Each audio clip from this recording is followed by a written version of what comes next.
Manipod amak ken peggad, na peligroso akarian tunggal dumakkel ti danom.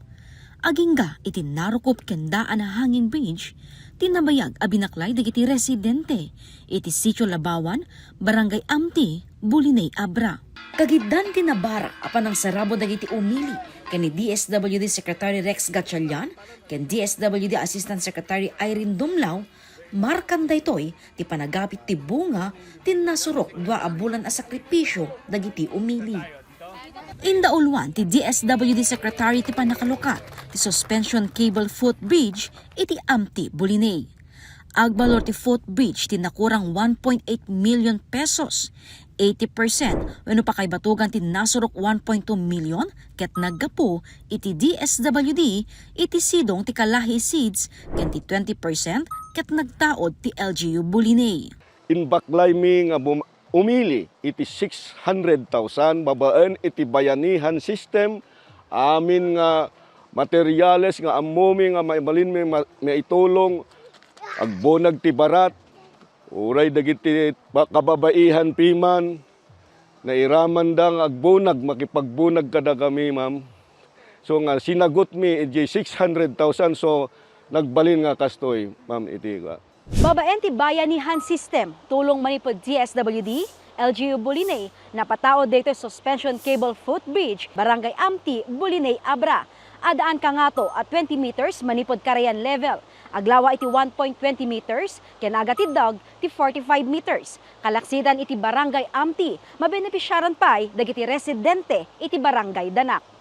Buklen ti 8 a barangay nga daan talo at tribo iti 4th class nga ili ti Bulinay. Ken ti Barangay Amti ti may kadwa a kadaywan manipod poblasyon ken nadaan 80 ket 7 a households wenno innem agasot a populasyon. Ti personal nga isasangbay ni Secretary Gatchalian ket mangipakita ti sinseridad iti gobyerno ang mangisyerto ang maibanag dagiti rumbeng a para kadagiti umili ang makatulong ang mapalagan ti panagbiagda. Kang runaan na, masigurado tunggal estudyante ket makastrek iti pagadalan ken saan ngagbalin a rason ti kinaawan ti rangtay ti panaglangan da. Bahagi ho to ng utos ng ating Pangulo Ferdinand R. Marcos Jr. na walang malayo sa DSWD, walang liblib sa DSWD at higit sa lahat walang maliit na lugar sa DSWD.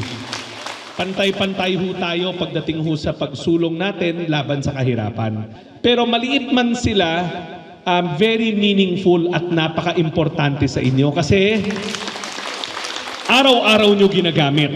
Na bagamat maliit yung pondo, nagbayanihan ho tayo para matapos. Yan ho talaga ang Kalahi Seeds.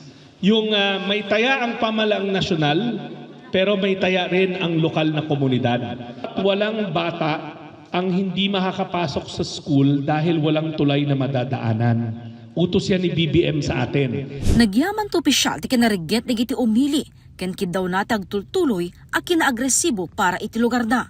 Dinayo met ni Vice Governor Ann Bersamin ti dedikasyon ti komunidad ken inpetteng na itagtultuloy a suporta ti gobyerno probinsyal. Agyaman kami unay ti suportayo ken dedikasyon tapno agtultuloy ti progreso ti probinsya tayo nga Abra. Mamati ni Mayor Ronald Balawas ababaen iti suporta ken programa ti DSWD ininoten ang matungpal dagiti kalikagumda. The peace and development projects of the DSWD are more than programs. They are lifelines. They bring hope to our beloved elders, to our mothers, who nurtured families, to our youth, who dream of brighter future, to our children who will inherit these lands from us.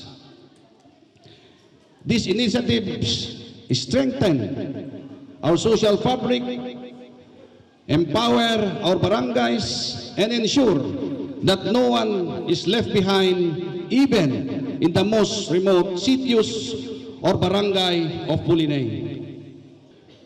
Through the DSWD interventions, we see footbridges being built, not only of concrete and steel, but of trust and solidarity.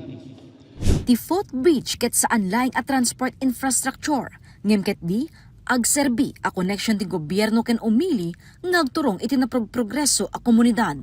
Kabayatan ta aktibidad na yuswat adoption ceremony ken ni Secretary Gatchalian na bigbig iso na kasamay sa nga adopted san iti ili ti Bulinay ken naawagan ti magyukan. Kalpasan ti seremonya naangay ti panagkisarita ti Secretary kadagiti 4-piece parent leaders, municipal link ken Bulinay elders.